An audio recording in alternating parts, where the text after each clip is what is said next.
Who's the master? If you grew up in the 80s, you probably answered that question before I even finished asking it. Sho'nuff wasn't the hero of The Last Dragon. He wasn't the love interest. He wasn't even on screen for most of the movie. Yet somehow, 40 years later, he's the one everyone remembers. With his massive shoulder pads, unforgettable one-liners, and enough confidence to intimidate an entire city, Sho'nuff didn't just play the villain, he stole the movie. But here's the crazy part. The actor behind one of the most believable martial arts villains of the 1980s had absolutely no martial arts training when he landed the role. Seriously, no black belt, no dojo, nothing. So how did Julius Carry convince millions of people he was the baddest man walking the streets of Harlem? The answer starts with a best-selling novel, a legendary producer, and one audition that changed movie history forever. This is the secret origin of Sho'nuff, the villain who stole The Last Dragon. Before Sho'nuff became the Shogun of Harlem, before Leroy found the glow, before audiences were shouting, "Who's the master?" in movie theaters across America, there was one man with an idea that sounded completely crazy. Berry Gordy. Most people know Gordy as the founder of Motown Records. He's the man who helped launch legends like Stevie Wonder, Diana Ross, Marvin Gaye, Smokey Robinson, and the Jackson 5. So making a kung fu movie? That wasn't exactly what people expected. But Berry Gordy wasn't interested in making another ordinary martial arts film. He wanted to create something nobody had ever seen before. Think about what was happening during the early 1980s. Bruce Lee had already changed the world. Martial arts movies were exploding in popularity. At the same time, MTV was changing entertainment forever. Hip-hop was beginning to take over New York. Music videos were bigger than ever. Berry Gordy looked at everything happening around him and thought, why not combine it all? Martial arts, music, comedy, romance, Motown, New York City, black culture. On paper, it probably sounded like a terrible idea, but sometimes the craziest ideas become the most unforgettable. When The Last Dragon hit theaters in 1985, there was nothing else like it. Even today, it's almost impossible to compare it to another movie, but every great hero needs an unforgettable villain, and that's where the real story begins. Believe it or not, Sho'nuff wasn't inspired by another martial arts movie. He wasn't copied from a comic book, and he wasn't based on a real fighter. Instead, the inspiration came from a best-selling novel. Director Michael Schultz later explained that James Clavell's novel Shogun was incredibly popular at the time. The title kept sticking in his mind. Then one day, while thinking about the movie's villain, everything suddenly clicked. If I need a bad guy, he's a shogun. But what would he be? Then came the answer. The Shogun of Harlem. Just like that. One of the greatest movie villains of the 1980s had a name. Honestly, it's kind of genius. Instead of creating another quiet, mysterious martial arts villain, they created someone who acted like he owned the entire neighborhood. Not because he actually did, but because he believed he did. And somehow, everyone else believed it too. There was only one problem. They still hadn't found the man who could actually become Sho'nuff. This wasn't just another acting role. Whoever played him had to walk into every room like he was the toughest man alive. No fear, no hesitation, just pure confidence. Then a tall, clean-cut actor named Julius Carry walked through the door. What happened next surprised everyone. Julius Carry had absolutely no martial arts training. If you were casting the biggest martial arts villain in the entire movie, that sounds like the last person you'd hire, right? But that's exactly what makes this story so incredible. According to director Michael Schultz, Julius Carry didn't wait for the audition to begin. The moment he walked into the room, he was already Sho'nuff. He wasn't standing quietly. He wasn't nervous. He wasn't politely introducing himself. He was already moving, already talking, already carrying himself like he was the baddest man in Harlem. Schultz later said Julius Carry had no competition. The role was his almost immediately, not because he knew martial arts, not because he threw the best punch, but because he had something you can't teach. Presence. The kind of presence that makes every person in the room stop and pay attention. And that was exactly what Sho'nuff needed. What happened next would turn Julius Carry into one of the most unforgettable villains of the 1980s. Once the casting was finished, it was time to bring Sho'nuff to life. And this is where everything changed. Before filming even began, Julius Carry completely committed himself to the character. According to the filmmakers, he didn't just memorize his lines, he found Sho'nuff's attitude. By the time the costume department was finished with him, the transformation was unbelievable. The oversized shoulder pads, the bright red guy, the black cape, the massive belt, that unforgettable hairstyle. Sho'nuff looked like someone had mixed a samurai warrior, a comic book supervillain, and an 80s rock star into one person. And somehow, it worked. Berry Gordy later said that once Julius Carry put on the costume, the wig, and fully embraced the role, he completely sold everyone on one thing, that this man was the baddest martial artist on the planet. That's pretty amazing when you remember he had no martial arts background. It proves something people often forget about acting. Sometimes confidence is just as convincing as skill, and nobody had more confidence than Sho'nuff. The first time audiences really understood that came during one of the most iconic introductions introductions in movie history. Sho'nuff doesn't quietly walk into the theater. He makes an entrance. His crew storms in behind him. Everyone knows he's there. Then comes the question that fans still quote almost 40 years later.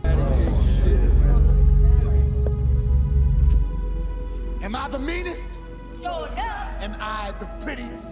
Sho'nuff. Am I the baddest mofo low down around this town? It's loud, it's ridiculous, it's over the top, and that's exactly why it works. The scene tells you everything you need to know about the character without anyone explaining a thing. Sho'nuff doesn't wonder if he's the strongest. He already believes he is. That confidence becomes his greatest weapon. One of the smartest decisions the filmmakers made was refusing to make Sho'nuff a generic martial arts villain. Most villains in kung fu movies barely talked. They stared, they glared, they looked mysterious. Sho'nuff did the exact opposite. He talked, he laughed, he yelled. He demanded attention every single time he walked into a room. You couldn't ignore him even if you tried, and that's one of the biggest reasons people still remember him today. In fact, ask a room full of fans about The Last Dragon, and there's a good chance the first person they mention isn't Leroy Green, it's Sho'nuff. Think about that for a second. The hero is supposed to be the character everyone remembers. Instead, the villain became the legend. That's incredibly rare, and Julius Carry deserves a lot of the credit. He understood something that many actors don't. The best villains don't think they're villains. Sho'nuff genuinely believed he was the master. He wasn't pretending. In his mind, everyone else simply hadn't figured it out yet. That made every scene feel believable, even when the movie leaned into comedy. Then came the showdown fans had been waiting for. Leroy versus Sho'nuff. Everything in the movie had been building toward this moment. The martial arts, the trash talk, the ego, the rivalry. And when these two characters finally faced each other, it felt bigger than just a fight. It was confidence versus humility, ego versus discipline, power versus purpose. But even after the credits rolled, people couldn't stop talking about one character. Sho'nuff had officially stolen the movie. For most actors, playing an unforgettable character is the dream. For Julius Carry, it became both a blessing and a challenge. No matter what role came next, fans always saw one person first. Sho'nuff, that performance had become larger than life, but Julius Carry never stopped acting. Over the years, he appeared in television shows and movies, proving he had much more range than people realized. Still, no matter where he showed up, fans wanted to talk about one role, and honestly, can you blame them? Sho'nuff wasn't just another movie villain, he became part of pop culture. His quotes still get repeated today. Cosplayers still recreate his look at comic conventions. Movie fans still debate whether he's one of the greatest villains of the 1980s. And every few years, a new generation discovers The Last Dragon for the very first time. That's pretty incredible when you think about it. There have been thousands of movie villains over the years. Most are forgotten, but somehow a man wearing giant shoulder pads, a red GI, and calling himself the Shogun of Harlem became immortal. That's the power of a truly unforgettable performance. Sadly, Julius Carry passed away in 2008 at the age of 56 after battling pancreatic cancer. While he left us far too soon, his work continues to entertain fans around the world. Every time someone watches The Last Dragon, every time someone laughs at Sho'nuff's outrageous confidence, every time someone shouts, "Who's the master?" Julius Carry's legacy lives on. And maybe that's the biggest lesson from this entire story. Sho'nuff wasn't remembered because he had the most screen time. He wasn't remembered because he had the biggest fight scenes. He wasn't remembered because he was the hero. He was remembered because Julius Carry committed to the role with everything he had. He made audiences believe, he made them laugh, he made them cheer, and most importantly,